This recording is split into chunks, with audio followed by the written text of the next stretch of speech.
বিরাট কোহলি কি সত্যি অবসর ভেঙে টেস্ট ক্রিকেটে ফিরছেন? হ্যাঁ, ঠিকই শুনেছেন। ক্রিকেট বিশ্বে এমনই এক চাঞ্চল্যকর খবর এখন হেডলাইনে। বিসিসিআই-এর অন্দরমহলে চলছে এক ঐতিহাসিক আলোচনার প্রস্তুতি। তবে কি আবারও সাদা জার্সিতে মাঠে গর্জন করবেন কিং কোহলি? 10,000 রানের মাইল ফলক কি তবে পূর্ণ হবেই? বিস্তারিত জানতে ভিডিওটি শেষ পর্যন্ত দেখুন, কারণ খবরটি আপনার দিন ভালো করে দেবে।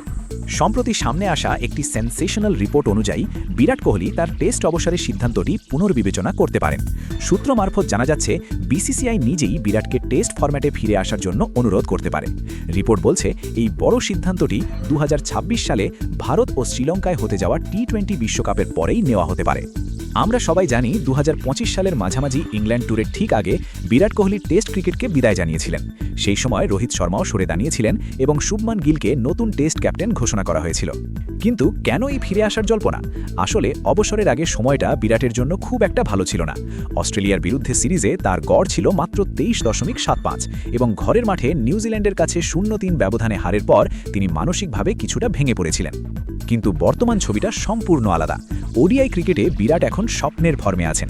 সাউথ আফ্রিকার বিরুদ্ধে 2টি সেঞ্চুরি এবং সম্প্রতি নিউজিল্যান্ডের বিরুদ্ধে ইন্দোরে 124 রানের বিধ্বংসী ইনিংস খেলে তিনি বুঝিয়ে দিয়েছেন তার ব্যাটের ধার কমেনি। তিনি এখন ওডিআই ব্যাটিং র্যাঙ্কিংয়ের 1 নম্বরে। সবচেয়ে বড় কথা হলো 10,000 রানের মাইল ফলক। বিরাট টেস্টে 22 ম্যাচে 9,230 রান করে থেমেছিলেন, আর মাত্র 770 রান করলেই তিনি টেস্ট ক্রিকেটে 10,000 রানের এলিট ক্লাবে প্রবেশ করবেন।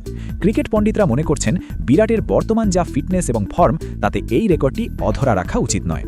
বন্ধুরা, আপনারা কি চান বিরাট কোহলি আবারও সাদা জার্সিতে মাঠে নামুক এবং তার 10,000 রান পূর্ণ করুক? আপনার মতামত নিচে কমেন্ট করে অবশ্যই জানান। ভিডিওটি ভালো লাগলে লাইক দিন এবং ক্রিকেটের সব ব্রেকিং আপডেটের জন্য আমাদের চ্যানেলটি এখনই সাবস্ক্রাইব করুন। দেখা হচ্ছে পরের ভিডিওতে।